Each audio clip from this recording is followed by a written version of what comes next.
So today we're going to talk about a hot topic. Who's heard about Starbucks and the men getting arrested at Starbucks, right? And so then everybody was like, unconscious bias, got to do unconscious bias training. And indeed, Starbucks is going to close their stores, not all of them, their corporate stores on May 29th for half a day to do unconscious bias training. So it prompted me to think about what can we do for those of us who don't work at Starbucks and who won't be able to go to that training. But I think it's a very important topic for everyone to just be aware of. And the point of this discussion is really to have a discussion, not to lay blame, not to make people feel bad. It's really to raise your awareness about a topic that's out there. Because I did this presentation last week, and afterwards, there's a guy who I speak for a lot, and he wrote me back and he says, Kelly, I wasn't aware that I had a certain bias that we'll talk about today. So it's just really about raising your awareness and not placing any blame and not trying to make you feel bad. We're going to start out by looking at a couple of pictures, and then I'm going to ask you some questions. You don't have to answer now. We can talk about this after I do the presentation, but I really want you to start thinking and being mindful of what's happening.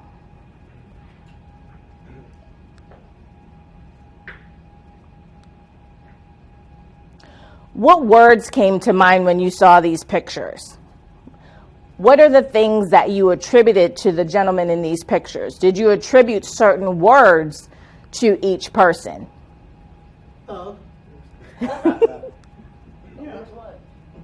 Now let's look at these pictures.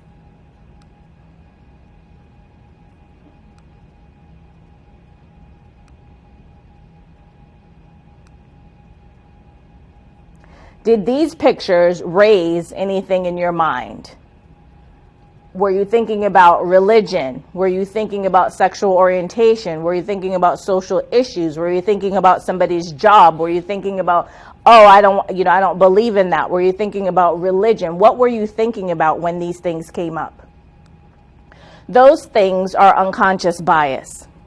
Every day, every second, our brain, depending on who you listen to, is getting billions or trillions of bits of information. But we're only aware of a couple of thousands of those bits of information. So when we see pictures or we see people and we come to snap judgments, that's from your unconscious. And your unconscious might be different than what your conscious judgment would be if you had more time to analyze the photos or analyze the person or analyze the situation. Let's talk about what unconscious bias is. It's unconscious feelings or social stereotypes about certain groups, right? We all have it. We all have a bias. We see a group of people. We see somebody dressed a certain way. We see somebody who lives a certain way, and we may have these judgments about them, right? And so those are your unconscious feelings or your stereotypes that you have based on, according to these groups. It's not limited to ethnicity and race. So a lot of times we hear people talk about bias, and they get very uptight. And the reason is because nobody wants to be called a racist, right? And so whenever you start to talk about bias, people think that that's what you're talking about. Oh, you're calling me a racist. Or here we go, we're going to start talking about racism. But what you'll learn during this presentation is that it's not limited to ethnicity or race. It's more prevalent than conscious prejudice. So we see in the news things that are happening. People are yelling at people, making comments about, whether you're Muslim or if you're black or you're white, and people are doing things and attacking people. That's conscious prejudice. That's something that you're doing that you know that you're doing. Your unconscious bias is more prevalent because this is something that is just happening all the time. It's not something that you're really thinking about. You're not aware of it. And it's often incompatible with your own values. So when you looked at those pictures that I showed you, you may have had some thoughts about those people, but if you really just a quick judgment about those people or those pictures or those ideas. But if you really stopped to think about it and you were to have a conversation with someone about those pictures, about those ideas, that might be completely different than what your snap judgment is. It influences your judgment away from being balanced or even-handed. So because we have these unconscious thoughts, again, because it's a quick judgment, when we're making a decision, if we use that snap judgment to make a decision, you may not be as balanced or as even-handed as you would be if you're making a conscious decision or a conscious thought. And it's not usually from a place of bad intent. So again, when we hear about bias, people usually attach something negative to bias, but bias could be in favor of or against. And it's not necessarily a bad thing, right? It's just, I prefer red, you prefer blue, right? Is that bad? You may have a bias towards a color. So don't really think about unconscious bias always in the negative context of being prejudiced or discriminatory against someone. Just be aware that we have these biases. So I put this up here. I'm not the court reporter, but I type a lot. Anyone get the musical reference? Okay. So the reason I did that is because as a lawyer, as a black female lawyer, there are many times that I go to court and I announce myself to the judge as the lawyer, and he'll say, well, where are the lawyers in the courtroom? Or we go to court and we have all of our files, and then they, oh, are you the court reporter? And the problem is not that I don't want to be a court reporter. The issue is, why is it that a black female who has files in her briefcase, why isn't the first question that you ask is, are you the lawyer or are you a lawyer? Why do you attribute something else? I'm walking into a courtroom. Why do you attribute something else to that? And so that could be an unconscious bias. The law, right, for a long time was dominated by men, right? So it's still, I think, something that people have to get used to. And then you have black women, and so we have something else that people have to get used to. Is it prejudiced? Are they being discriminatory? Probably not. It's just the bias that they have, that snap judgment, is that I'm not the lawyer, I'm something else. So let's look at this. Identical qualifications, right? Who, you guys are in HR. My understanding is that you, okay, in HR. If you are interviewing someone, this happens a lot. Unconscious bias shows up a lot in hiring, recruiting, those types of things when it comes to workplaces. So let's look at this. We have two people. You get their resumes. One's female, one is male. And they've done testing with this where they've given this to people to ask them, well, what do you think about these candidates? Equal qualifications, same exact qualifications, just one has a female name, one has a male name. Here's the type of things and the types of attributes that they give to men. He's rational. Same thing, the woman is emotional. The male is dominant. The woman is aggressive. The male's a leader. The woman is selfish. And the male is driven. The woman's on the mommy track, right? And these are the exact same qualifications, but there is a bias as to what you think people's roles are in society or what they're doing. And so women who are driven are seen as aggressive as opposed to driven. Right? Here's another thing, and I call it what's in a name. So again, same exact qualifications, right? Obviously, they probably went to different schools or whatever, but just think about same type of, graduated with the same type of degree, have the same kind of work background, educational background, except his name is Jeff Schwartz, and his name is Jamal Anderson. All right. And they've done testing on this also, and they found that when the name sounds black or ethnic, though the qualifications are the same, this person gets rejected, that person gets hired. And so I always tell people this. My son's name is Jordan Alexander, his first and his middle name, Jordan Alexander. And people think that I named him after Michael Jordan. I didn't. He's after the New Kids on the Block. But I named him Jordan Alexander purposefully because I wanted to make sure that whenever he submitted a resume, that nobody knew what his race was, that they would never be able to tell, or I hoped that they would never be able to tell from his name what his race was, because I knew this, right? And so I was aware that there was this unconscious bias related to names. And so as an HR professional or somebody who's going for a job, you all should be mindful of that too, that people are looking at these things. As an HR professional, you have to be aware that there is this bias, or you may have this bias, that you're looking at names and comparing them, and just by the name, you've attributed something to this person. Jamal could very well be white, right? But that name is usually a black person's name. And so for that reason, you may just dump him out of the pile and just go with Jeff. So in hiring, here's where it also shows up. In hiring, it may be that that person has a shorter interview, right? You might not sit as close to the person. You may not feel as warm and fuzzy about that person. When it comes to review and performance evaluations, you may be a little nicer to this person, more lenient. You may be tougher on another person because of some bias that you have. Again, relating to anything. It could be that you don't like the socks they wear. It could be that you don't like what school they went to. It could be that you just don't know anything about them, right? And you see them and you're like, I don't know if you're a really good worker. I just have never spoken to you. And so those types of things creep into your mind, and that's how you treat them. With discipline, if somebody comes to complain, who do you listen to, right? Do you trust one person's word over another? Do you take one person's complaint more seriously than the other person, right? If it's a he said, she said, or he said, or she said, she said, whose word are you going to take? And is that based on some type of unconscious bias that you have towards these people? Termination, the level of discipline that is given to somebody.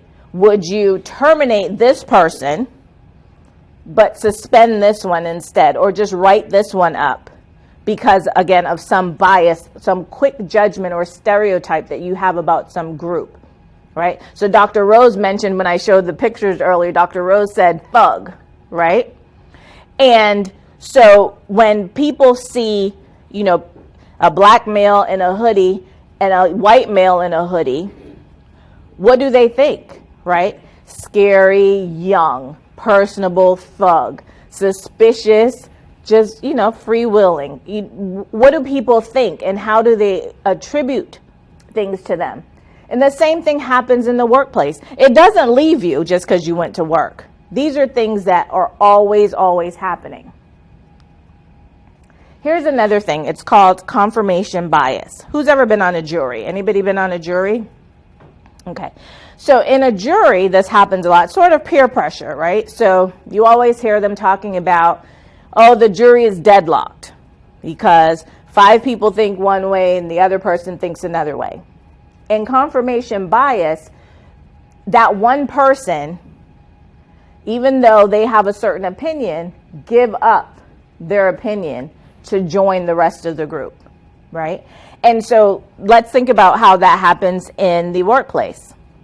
Say there's a panel interview, or there are multiple interviews, and the candidate goes through these different interviews, and you think that this candidate should really be chosen.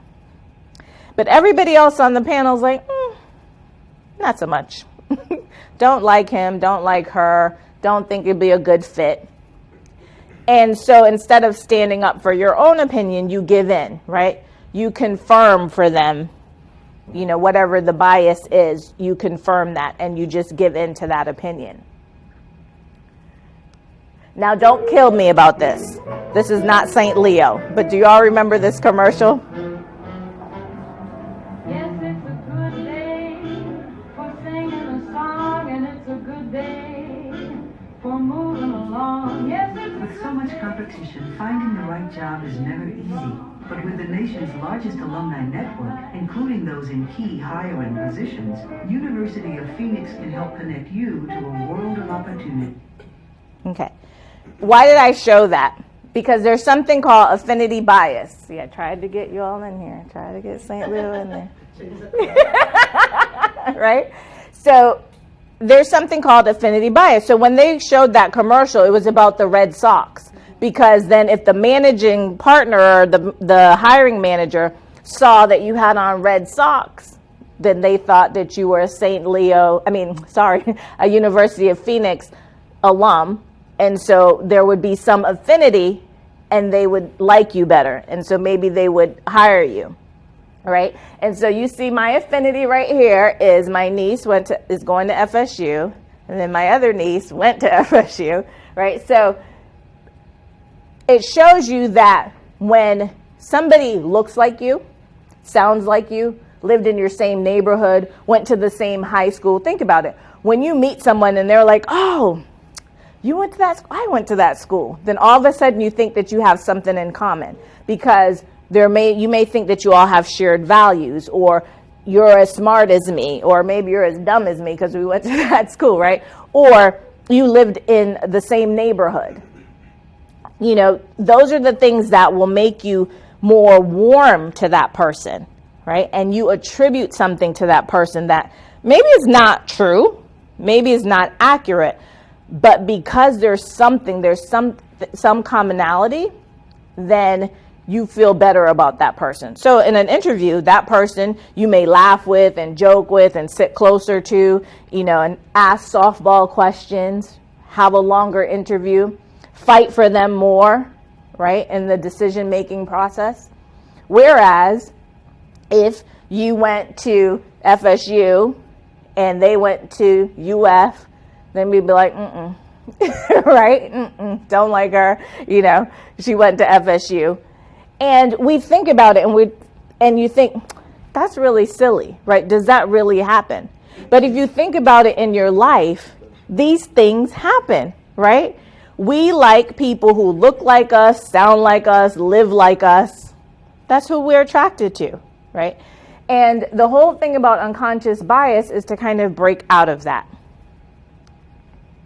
So I want this, some of you may already have seen this, but it's a father and his son are in a car accident. The father dies at the scene, and the son, badly injured, is rushed to the hospital. In the operating room, the surgeon looks at the boy and says, I can't operate on this boy. He is my son. How can this be? Does anyone know? Exactly. So I have to tell you, my bias, when I read this, I was like, yeah, how could that be?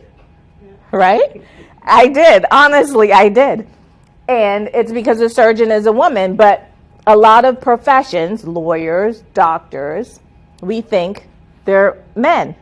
And so that was my bias. So I had to check myself about that, right? So the thing I want you to get from this is that unconscious bias does not equal racist, sexist, homophobe, xenophobe, right? The two things don't necessarily equal each other. And so I want you to not be afraid to have a conversation about unconscious bias or really think about it, because it doesn't mean you're an ist or an og, right? Here's the good news about unconscious bias. You're not alone, right? We're all human. We all have a bias, right? We may have many of them. Here's where it comes from. So we think about unconscious bias and you want to know, well, why do I have these thoughts? Where does this come from? It's in your subconscious, so you're not aware of it. It's based on your background, where you come from, the family you grew up in, the neighborhood you grew up in. It's unintentional. It can be a barrier to things that you're doing and thoughts based on your age, right? We think about right now in this world, we have so many generations that are alive. And you think, even in your workplace, you have from baby boomers to Gen Xers. Think of all the different life experiences that you have in that one workplace. How your parents grew up as opposed to how your children are growing up. I have a millennial son. He thinks totally different than me on some things. And millennials in the workplace think differently than baby boomers, right? There's a different type of work ethic. There's a different type of understanding of how the world works. Your village, right? I think about my village, my family, your cultural environment, what you're exposed to, right? So if you lived in a neighborhood where you were only exposed to other black people or other white people or other Muslims or other Christians or other Jewish people, that's what you're exposed to, and that frames your reference points, right? That frames the context in which you look at the world. And so when we were talking earlier about stereotypes and where we get these stereotypes from, what do you see on TV? Right? The good thing is that it's malleable. You can unlearn these things. You just have to bring them into your consciousness so that you can start to break these things down. So this is my village, right? So part of my village. And you can see that in my village, I have black family members, light-skinned family members, darker-skinned family members. I have Japanese family members, Chinese family members. And when I was born in Jamaica, I didn't know about racism, right? I didn't learn about racism until I came to this country, because this is what our families look like. The Jamaican motto is out of many, one people. And it is an acknowledgement that in our country that there are so many people that come together to form what is Jamaica. Now, we do have classism, right? So I knew about that, the difference between the haves and the have-nots. So that's our bias, right? In Jamaica, there's a bias. They have lots of other issues right now. But when I grew up there, and what I knew from living there was a class system. And then when I came to this country, I learned about racism. So what was formed in my unconsciousness was what I learned from all of these people and being around all of these people, and what I was exposed to as a little girl in Jamaica. And then when I moved here, when I was 9 years old, then I learned a lot of other things and was exposed to a lot of other information that, as I grew up and as I continue to grow, forms my opinions and forms my biases about different things. So I want you to be cautious. Remember I said unconscious bias does not mean you're a racist, sexist, homophobe, xenophobe, but it can cross the line, right? So if you move from the unconscious to the conscious, and then you use that to impact somebody, right, negatively in the workplace or out in the world, then that's when you cross the line into discrimination. Discrimination costs money. These numbers that you see flying onto this screen are actual dollar amounts from settlements that the Equal Employment Opportunity Commission settled with different companies because of discrimination, retaliation, harassment. So you see the numbers go from 5,000, there's 20,000, 100,000, 5.1 million, 10.5 million. These are just numbers in the last year that I pulled some of these numbers. Today alone, they announced that they settled with the company Dollar General for $70,000, and they settled with another company, Heritage, for $50,000, right? One was disability discrimination, and the other was sexual harassment. So if you're not mindful of what you're doing, then it will cross over the line from being unconscious, unintentional, right, not with bad intent, to being intentional and bad intent and costing your company money or costing yourself money. And let's talk about some of the soft costs, right? Because a lot of times we talk about money, and money, if there was a $5,000 settlement or a $10.5 million settlement, you pay that money out, right? Generally, when you settle with the EEOC, it's not just paying out money. You also have to do a whole bunch of other things. You're monitored for a number of years. You have to do training. You have to do a lot of things. But if you think about it, just, if it was just a private settlement, you pay out the money and you move on. But can you just move on? There are a lot of soft costs. even if we haven't stepped over the line into discrimination. There are a lot of soft costs from unconscious bias, because if we're only hiring people who look like us, there's no diversity in your workforce. If people in your workforce feel that because of their ethnicity, their race, their religion, they're not being treated well, there's a lack of morale, lack of productivity, there's mistrust, right? There's turnover. This shows up a lot when you see people being absent from work, because people then have emotional issues related to these things. They could be depressed, they could be suicidal, they could be homicidal. You see a lot, people talk about postal workers, So there's bullying, there's cliques. You see all of these shootings, and they always talk about that the shooter was isolated or people made fun of the person, right? So you have to be very mindful that it's not just the money cost, but the soft cost to your organization and how that can affect you. Because if people aren't coming to work, right, you still have a business to run. So now somebody else has to do that work. So now they're getting disgruntled because now they have to do twice the work for the same amount of money, right? And you're not hiring people who may otherwise have really contributed to your workforce and be able to bring in diverse ideas because of some bias that you have.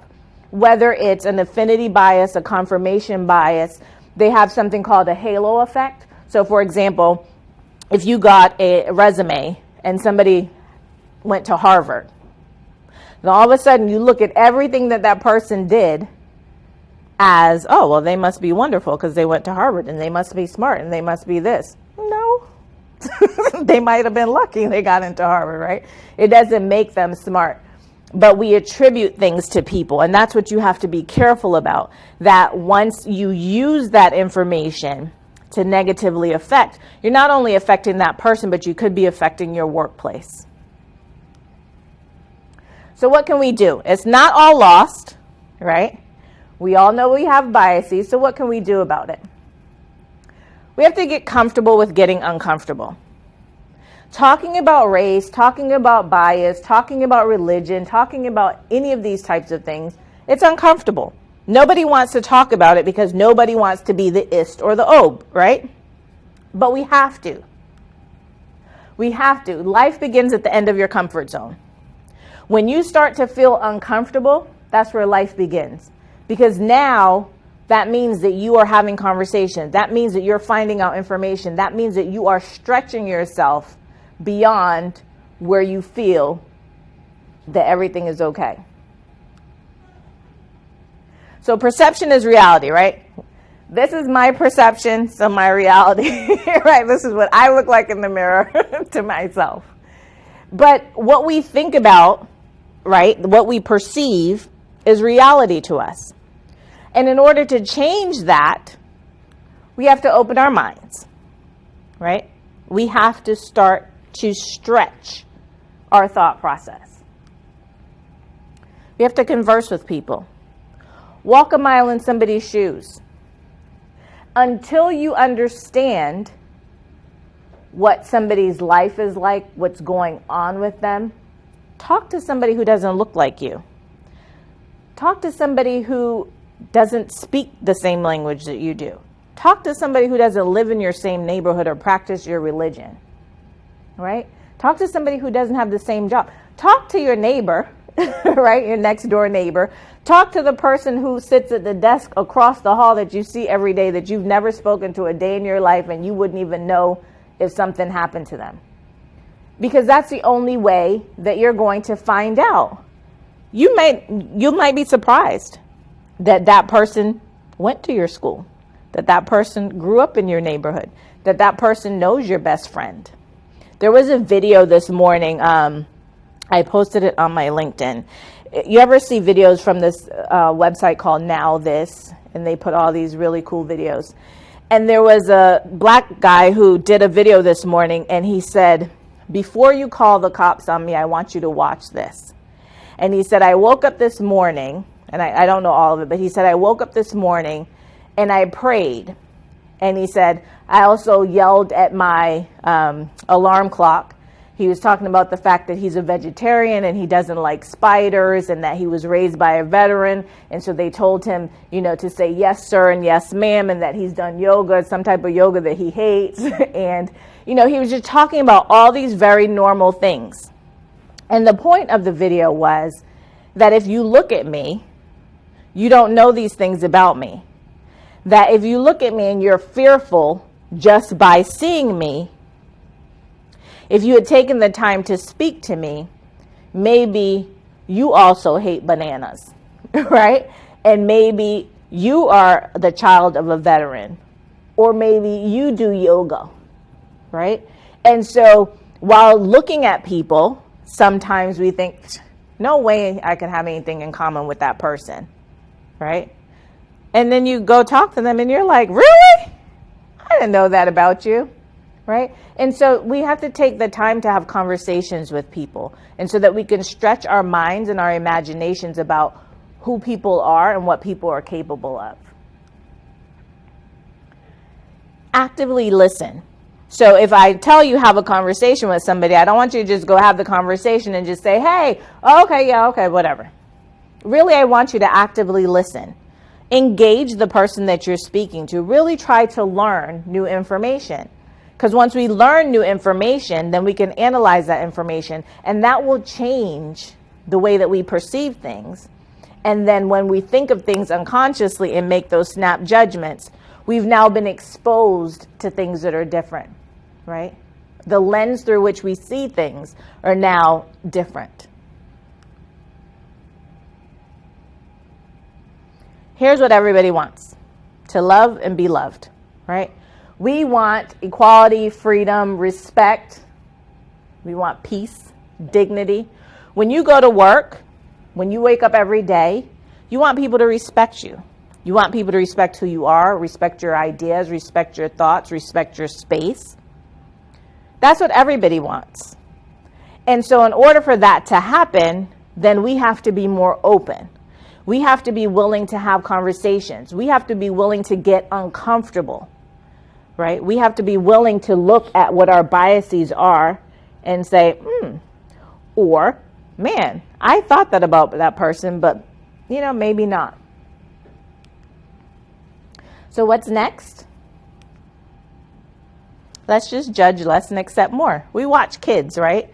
You see kids play out in the playground. They don't care who they're playing with. Unless somebody teaches them differently, they could care less. They're out there playing, slinging in the dirt. Well, they don't really do that anymore, do they? Right? A lot of them are just like us, like on our phones. But when you do see kids out playing, they're just happy-go-lucky. They haven't had that frame of reference yet. Those things happen as they grow and they are exposed to different things and people are telling them different things. And kids model what we do. And kids model what we say. And so if we want them, as they grow, to judge less and accept more, then we have to do that. So let's turn your knowledge, your new knowledge, into action. And how can you do that? Avoid making stereotypes. I know, that's hard, right? We've grown up that way. It's not going to go away forever. But we need to really try to avoid stereotypes.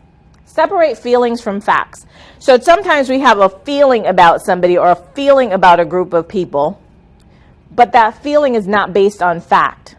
It may be based on something somebody told you, something you heard, something they put on the media, but the truth is something different. So you need to separate your feelings from facts. If you're going to be making a decision about something, make sure there's a diverse group of decision makers, because you have diversity of thought, right? People think differently. Recognize your own biases, which is what today was about, right? To bring to your awareness that we're all biased in some way, and to just recognize what yours are and work on it. Create safe spaces to discuss unconscious bias or racism, for that matter, discrimination. Make it safe. Don't make people feel that they're being attacked or you think like you did a bad thing. No, have a conversation. Why did you feel that about that person? Why didn't you want to hire that person? Was there something that you didn't like? right? Have a conversation. Make it non-judgmental. I'm going to skip this one for a second and come back.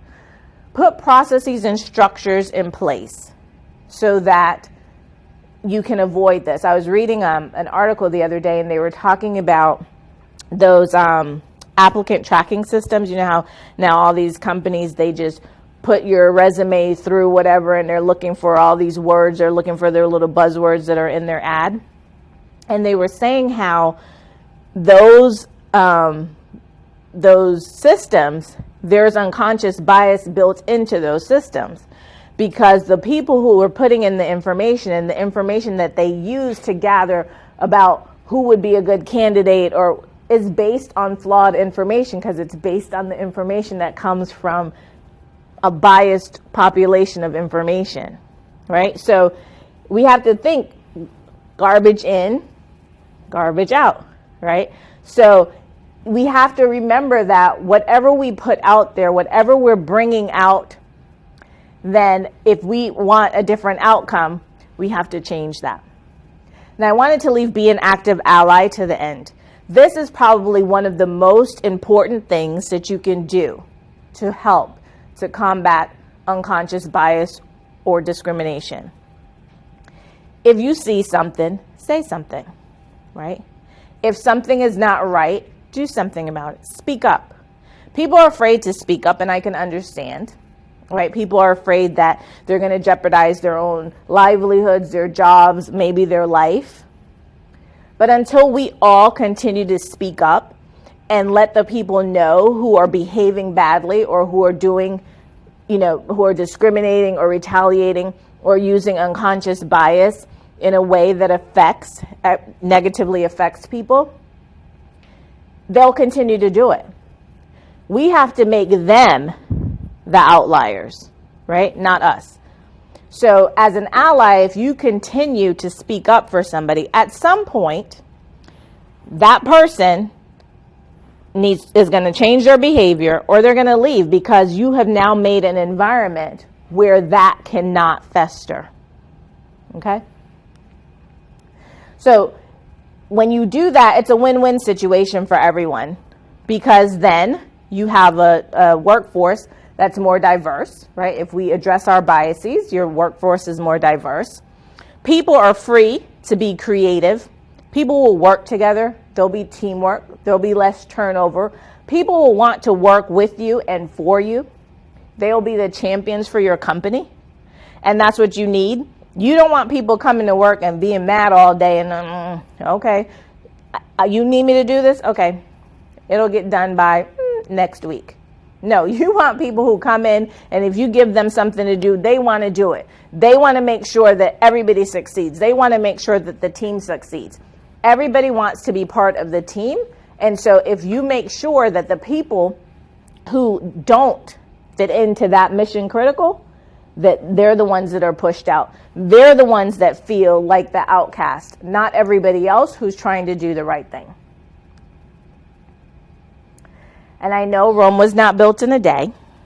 And so this is not about, oh my God, Kelly told me this today, and so tomorrow there's no unconscious bias, none here, right? Everything's okay. Everything's all better.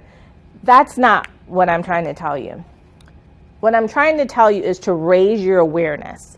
I want you to be comfortable with understanding that you have biases. I want you to be comfortable with having conversations with people about this topic. And I think about acing your workplace, right? You've heard a lot probably about people saying, oh, with the Me Too movement and Time's Up, corporate culture, got to shift corporate culture, got to change corporate culture. But culture is not the only thing.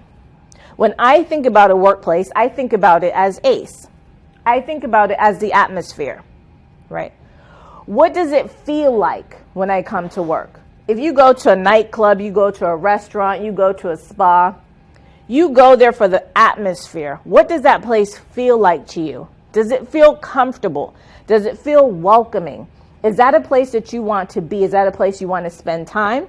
Is that a place you want to spend money? right? Is it a place where there are people that you like, that you want to be with, and that you want to help? The other thing is culture. So culture is a part of it. But culture is what we bring to the workplace, right? So I bring my Jamaican culture, right? I bring my culture as a trained lawyer. I bring my culture as a mom. I bring my culture as a Black woman. And other people bring in their cultures, their religion, right? How they grew up, their ethnicity. We bring that into the workplace. So now you have the culture brought into the atmosphere. The atmosphere has to support that, right? People of different cultures have to come into this atmosphere and feel that they are welcomed in that atmosphere. And the last thing is the environment. For example, we're sitting in this classroom, right? There are desks. Could you imagine if you had a 4-hour class and they just didn't have any desks and they wanted you to hold your laptop and take notes and listen to Dr. Rose and do all the things? No. There is an environment that is conducive to your learning. Same thing at work.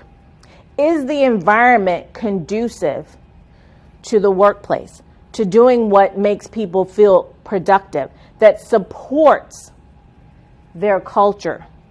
Is there an atmosphere in that environment that makes it that people want to be there? So when you think about it, think about this like as a 360 view of what's going on in your workplace.